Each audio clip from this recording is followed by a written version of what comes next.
Now let's talk about correlations.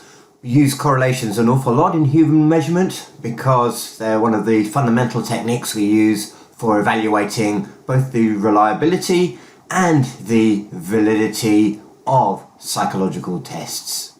Essentially, a correlation is just a measure of how much two variables are related to one another, and correlation can be anywhere between -1 and +1. +1 being our perfect relationship. As one measure increases, the other one also increases exactly in step. Zero correlation, no relationship. Two measures are completely independent of one another. As one varies, it has no effect on the other. And a -1 is a perfect inverse relationship. So as one measure goes up, the other one goes down. Right, so this number, the number between -1 and +1, we call the correlation coefficient. And we can see this both as a descriptive statistic, so the description of the strength and direction of a relationship, and we can also see it as a measure of effect size. Some true or false questions. Correlation coefficient is a measure of effect size. True, because I just said so.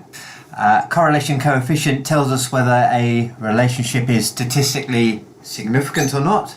That's false. So the correlation coefficient is telling us the strength and direction of a relationship, but not whether it's statistically significant or not. So more on that in later slides. Correlation coefficient can be any value between -1 and +1. That's true. And correlation coefficient is a descriptive statistic. That's also true. So, what is a correlation? We can visualize a correlation using a scatterplot. So, all a scatterplot is where we take a vertical axis and a horizontal axis. On the vertical axis, we're going to plot one of the variables that we're interested in, and on the horizontal axis, we'll plot the other variable that we're interested in. So basically, let's say we're measuring, looking at the correlation between head circumference and arm length of a sample of people. So here's our scatter plot, and each dot on our scatter plot is one person. Okay, is one person with the coordinates of their position telling us what their head circumference is, which will be there on this scale of head circumference. And this is where they are in terms of arm length on the scale of arm length. Right, there you go. So this person would have very long arms and a huge head. This person here, another dot on our scatter plot, he's got a fairly biggish head and longish arms. This person here got medium-sized arms and head. This person here's arms a bit short, head's a little bit on the small side. This guy's got a tiny head and tiny little arms. So that's our scatter plot. Basically, the scatter plot in this case shows that the correlation between head size and arm length will be very high because all of these dots are lining up along that diagonal there. Okay, so what does that tell us? It tells us that head size and arm length are not independent. They sort of co-vary together. If you know someone's head circumference, you can make a pretty reasonable guess at what their arm length would be if the data look like this. Of course, if you get a big enough sample, there'll be a small number of people who've got very short arms and enormous heads, and a very small number of people who have very long arms and tiny heads. But most people will probably fall roughly on that diagonal, and therefore it has predictive value. In your own words, describe what a correlation is to someone who has never heard of one. So a correlation, you could say something like, it's a relationship between two variables, two measures, where it can typically vary anywhere between -1 and +1. +1 is a perfect relationship. You've got two variables which essentially, to all intents and purposes, the same thing, vary together. As one goes up, the other one goes up. -1 is a negative relationship. As one variable goes up, the other one goes down. And a zero correlation means there's no relationship between the variables, as in as one goes up and down, it has no effect on the other one. Okay, let's give an example. So imagine we're contracted to create a test for measuring electrician ability. So the test involves some sort of simulation. So maybe they're sitting there on a bench top and they've got some bits of wires and plugs and things like that, and they've got to wire a plug and sort of connect some things together. And so a range of tasks that might be representative of the sort of thing that electricians have to do. Well, so the person sits down there, they have a go at each of these tasks, and maybe some supervisor gives them a score in terms of quality of work and how fast they do it. And they put together the scores for each of these little different tasks to give them an overall score out of 100 that just reflects their overall ability as an electrician, so reflecting both quality and speed. Right, so why would a test like that be useful? Okay, so maybe this is the final exam at the end of an electrician training course to see who deserves to pass the course and get accreditation as an electrician. It could just be used as an assessment to actually get a license to trade as an electrician independent of a training course. Yeah, maybe you're hiring electricians and you want to see who's going to be the best electrician, so you get them all to do this test and hire the ones who get the highest score. Or maybe you're an electrician yourself and you want some way of getting customers to pick you over other people, where you display your very, very high score on this test that you explain is much better than the scores of rival electricians.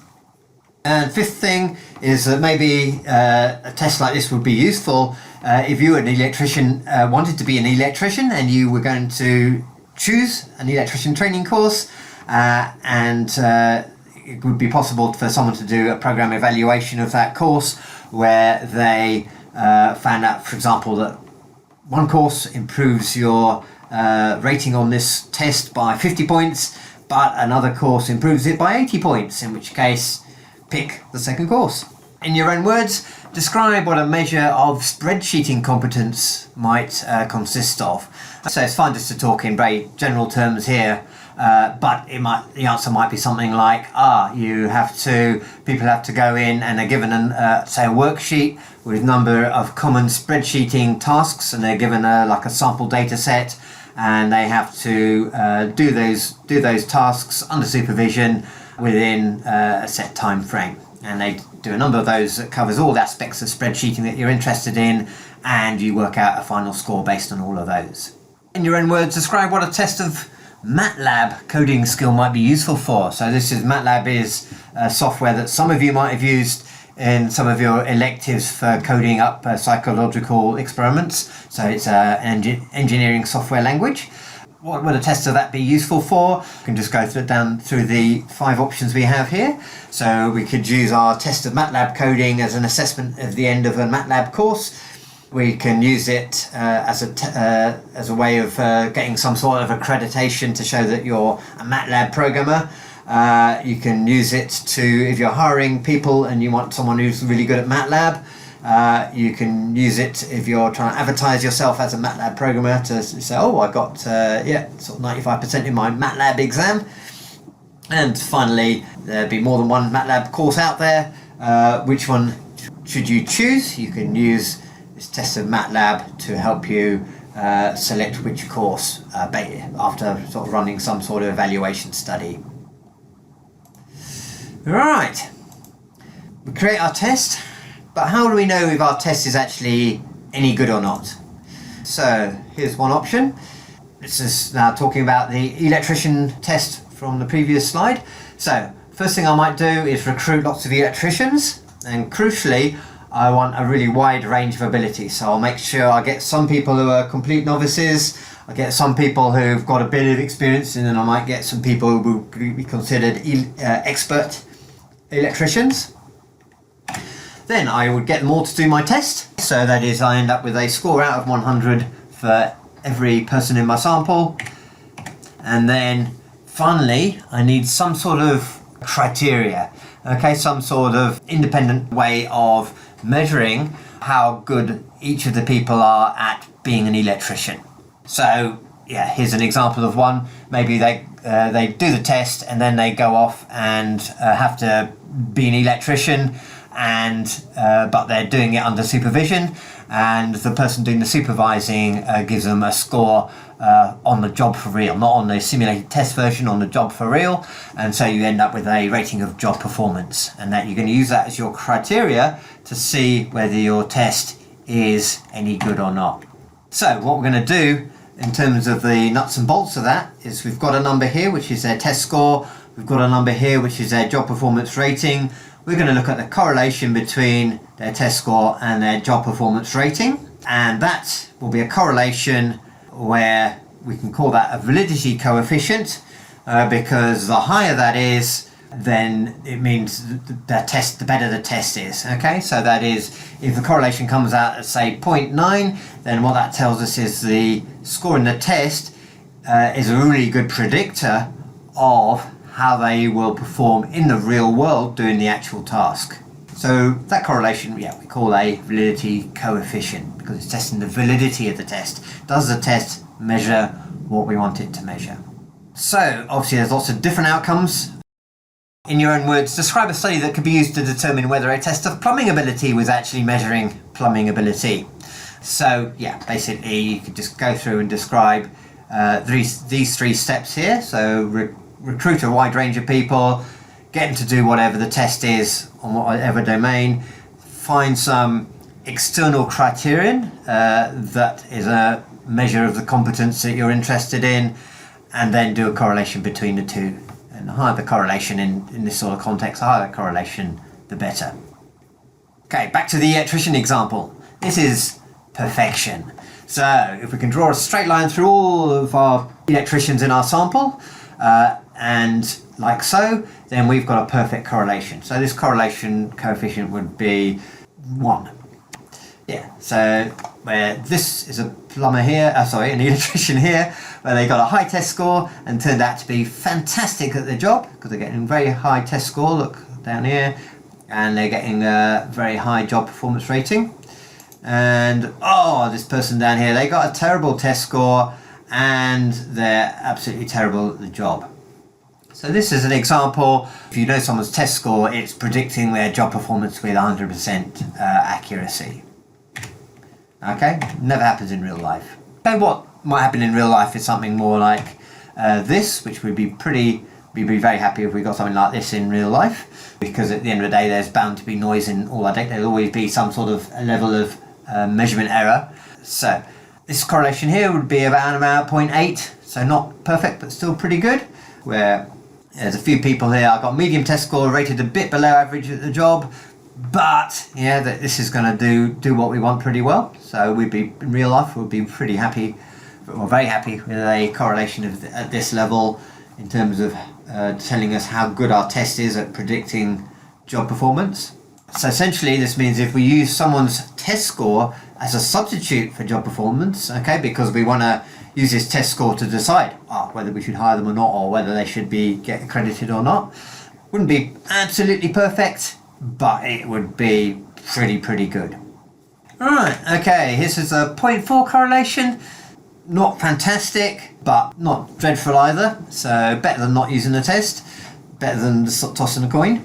But we've got a few people here who are sort of a bit more spread, a few people here a bit more away from the diagonal. So you've got a few individuals here where they're actually really good at the job, but they only got a pretty average test score. So it's a fairly inaccurate surrogate for job performance, but maybe it would still do the job of, for example, this would still allow us to avoid this terrible person down here at the bottom. But if we've got the idea is it's the test is becoming less accurate. But it's not terrible because there's no one actually getting a very high test score and a low job performance rating, which would be pretty bad. Right, this is the proper disaster, where the following correlation would be around about 0. That is, the test score has no predictive value as to job performance. So, because we can see here, and yeah, by chance we've got, there's a couple of people where it's guessed correct. They've got a high test score, high job performance, fine.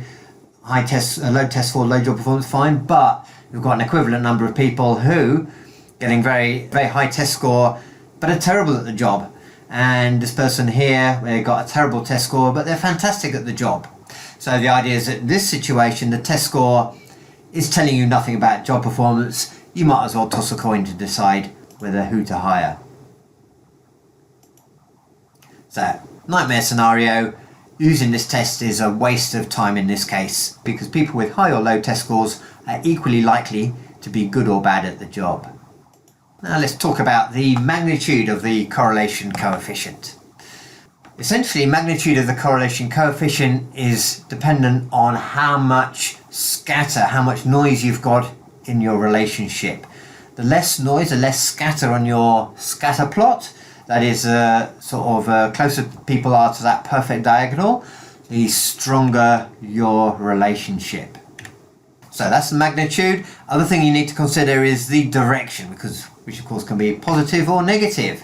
If it's positive, as one measure goes up, the other one also goes up, as we saw in the example just then, but could go the other way around. If it's negative, as one measure goes up, the other measure goes down.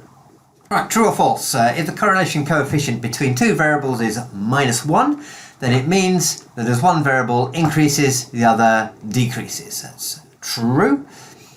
If the correlation coefficient between two variables is +1, then it means that an increase in one variable causes the other variable to also increase. Okay, so this is actually false. So this is one where we've got to be a bit careful because of the word causes there. Okay, so this is one where on the face of it, yeah, so if I change that sentence to say an increase in one variable is associated with an increase in the other variable, as one variable increases, the other variable also increases, then it would be true.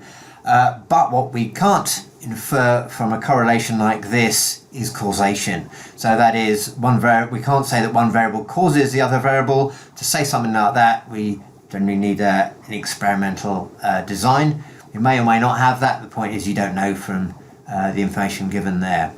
Okay, so that would be false because of the word causes. If I replace the word causes with something like is associated an increase in one variable is associated with an increase in the other variable, then it would be true. Okay, so let's have a look now at some various different scatter plots and talk about what they mean. So the top row here is a nice illustration of how the more scatter you get in your scatter plot, the lower the correlation coefficient is, all the way down to 0 in the middle here, and that as the magnitude goes in the other direction to a negative correlation, then the scatter decreases again. One thing that often confuses people is if I say, does the slope of the scatter plot tell you what the magnitude of the correlation is? And the answer is no, because here we've got some scatter plots where they're all the dots are lining up in one line, and the only thing that's changing is the slope of the thing. But those would all be a correlation of 1 or -1 because there's no scatter. The scatter is the same in all of these different examples, where the confusion is because when we talk about sort of slope of the line, describing the magnitude of the relationship, that's where we're talking about the best fit line of a regression, and that's something a bit different. Now we're on to the last row here, where these are all just different examples of scatter plots where they've got all sorts of funny shapes, but the point is that they all would give you a zero correlation. So zero correlation doesn't have to look like this one up here. You get all these funny shapes here, but the point is that all of these demonstrate there is no consistent linear relationship between the two variables. True or false? The magnitude of the correlation coefficient reflects the slope of the linear relationship between two variables, and that's false. Okay, because the magnitude is all about the scatter, where when we talk about slopes, we're talking about regression best fit lines, which is different. smaller the degree of scatter in a scatterplot between two variables, both with Gaussian distributions, the smaller the correlation coefficient between those two variables would be. That's false as well, where the smaller the degree of scatter, the larger the correlation coefficient would be. That's the one that would be true. Okay, and finally, if the correlation between two variables is found to be reliably zero, then this means that you cannot conclude anything about how the two variables vary relative to each other.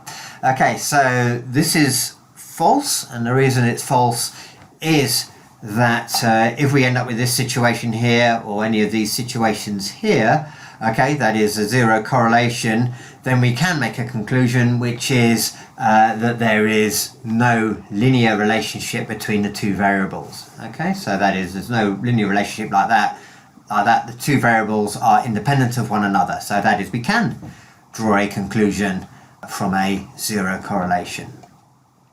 One thing that's really important when you're doing things that are going to lead to correlations is that you've got to make sure you have some sort of variation in the scores of your variables. Both of the measures that you're correlating together must have some variability as formalized in variance or standard deviation in their score, because when we look at a correlation, that variation in scores is the only thing we're actually measuring when we look at a correlation. When we look at correlations, it's all about how people score relative to each other. So here's our test score, and you can see in this particular example people are going all the way from 1 to 5, nice spread, and here's our test score where everybody's getting either a 1 or 2, so the idea is that the range is restricted. That's a bad situation in terms of if we want to go and calculate a correlation that's meaningful from that. The practicality of this is that if you're creating a measure and you want to do correlations with that measure, you've got to design it to give you a decent spread of scores. That doesn't mean that under all circumstances we need a spread of scores for all our measures. That's not true. It's just in situations where we're going to use correlations. We can't use correlations if we don't have a decent spread of scores, or we don't have a spread of scores. Similarly, you must use a sample of people likely to give you a decent range of scores. Okay, true or false? A correlation coefficient makes use of both the mean and variability of a measure. Nah, so the answer to that is false. And coefficient is only using the variability in the measures that are involved in it. Okay, the absolute values of the sample, the means, it's not interested in. It's not literally standardizes those out. Right, second question. If everyone scores the same on a test, then it would be okay to use those test scores to calculate a correlation with another variable. So the answer to that is false. If everyone gets the same test score on a test, we've got no variability, there's nothing there to actually put into a correlation. Okay, why is it important to ensure you have decent variability in your scores? If the spread of scores is truncated, so that is that we've restricted the range of the scores, then it might have the effect of reducing the correlation magnitude, i.e. it's giving you the false impression that the underlying relationship is smaller than it actually is. If everyone scores the same, then a correlation will be meaningless. Okay, so if either measure has zero variability, it's actually impossible to even calculate a correlation. Let's go back to that electrician test. When we're designing a test, we need to bear in mind that it's not just a matter of, we just create a bunch of tasks as is and let them get on with it.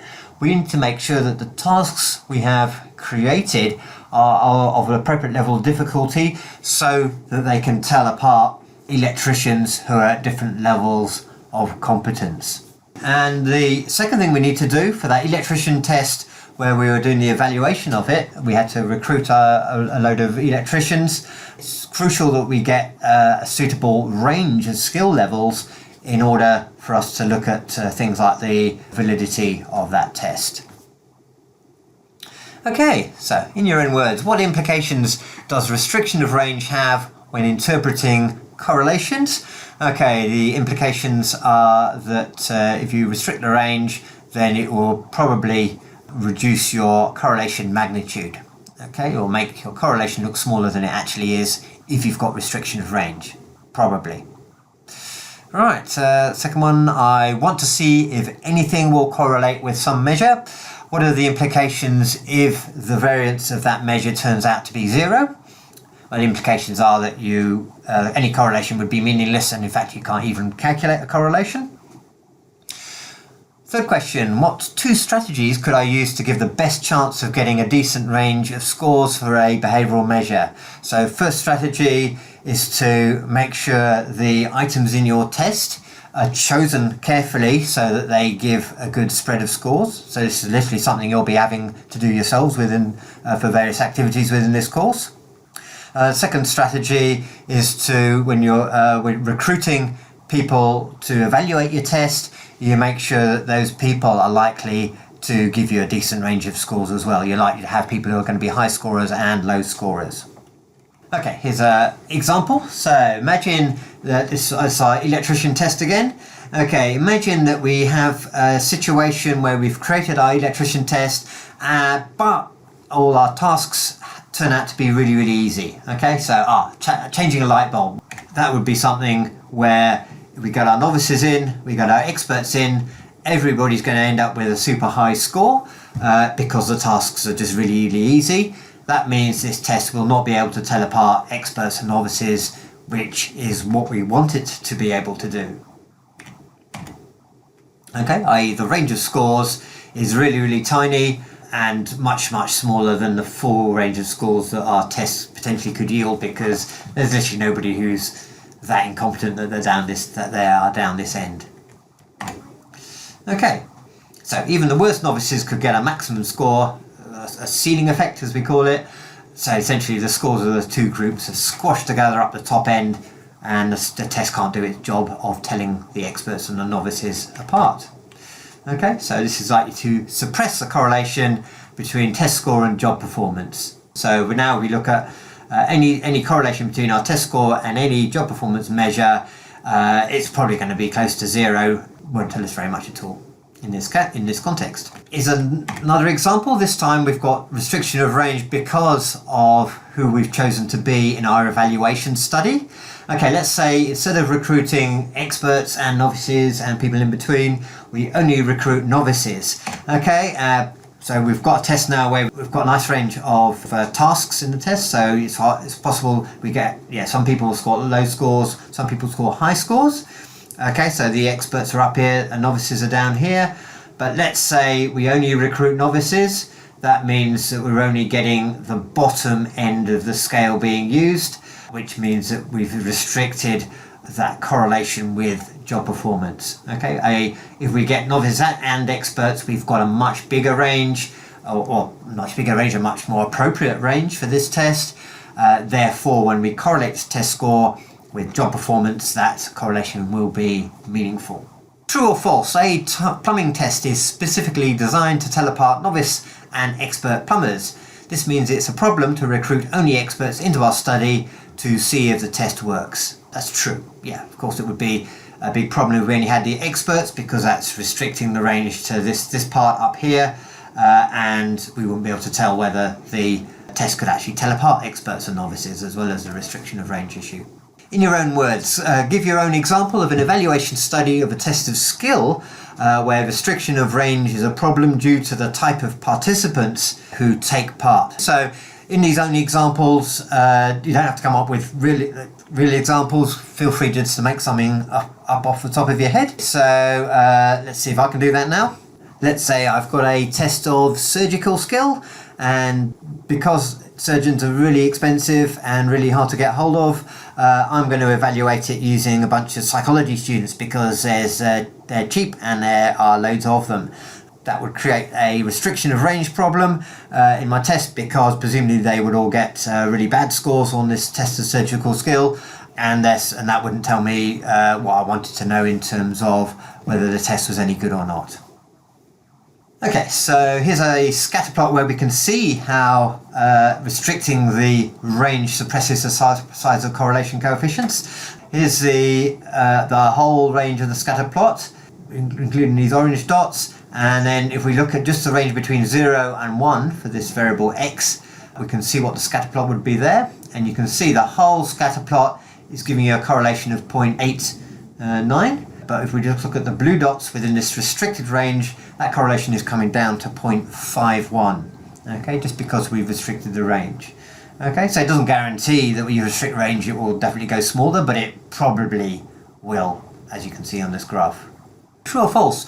Restricting the range of a variable usually inflates the magnitude of any correlations with other variables. So obviously that's false. To turn that true, we would say restricting the range of a variable usually decreases the magnitude of any correlations with other variables. So the absolute values of scores aren't used in correlations. So what I mean by that is that when we calculate a correlation coefficient, we're essentially creating two z-scores from our original variables and then combining them to create our correlation coefficient, which essentially means that you're throwing away those original means and standard deviations from the raw scores of your variables. Essentially discard them, which means that those absolute raw scores aren't relevant to the correlation. And I can illustrate this with this example I've put together for you. So imagine you've got 7 people in a sample, and these 7 people have done 2 measures. That's raw scores from the first measure, those are the raw scores from the second measure. And if we do a correlation between those 2 columns of numbers, the correlation will be 0.91. Right now, let's imagine that we take measure 2 and multiply it by 1000. There we go. So measure 1 stays exactly the same, measure 2 is 1000 times bigger. If we look at the correlation between those 2 scores, it's still 0.91. So this is essentially a linear transformation we've just done here, and it has no effect on the correlation that comes out of this. So in fact, if I do any linear transformation on either measure, the correlation won't change.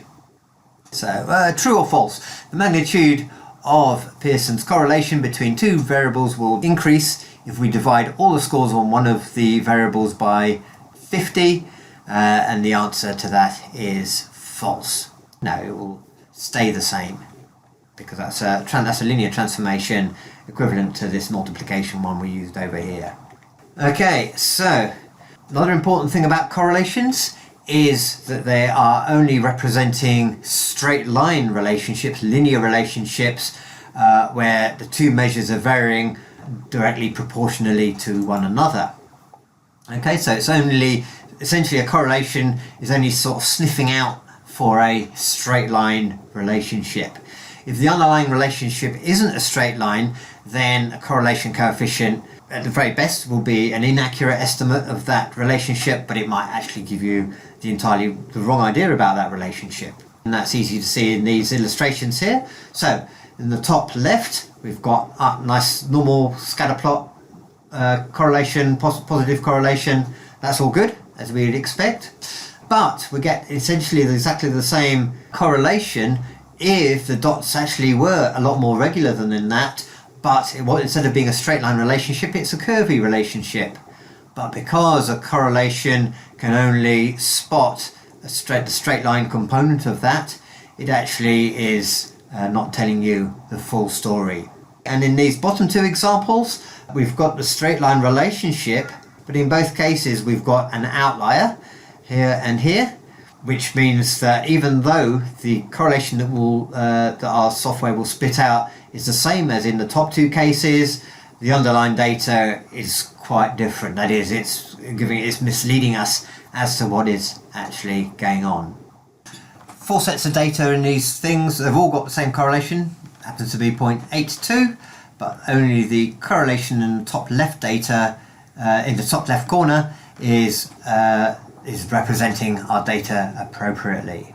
Okay, so practical upshot of this is that when you've got a correlation, especially when it's an important correlation, use scatter plots to check them in case something odd is happening, as in these 3 examples here.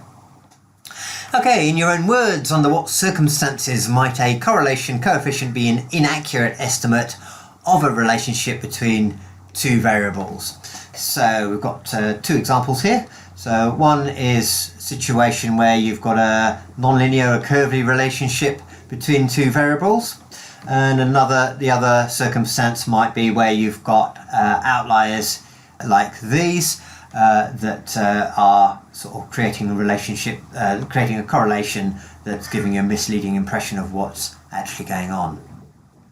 Okay, true or false? If we know the correlation coefficient between two variables, then there's never any point in also inspecting the scatter plot between those two variables.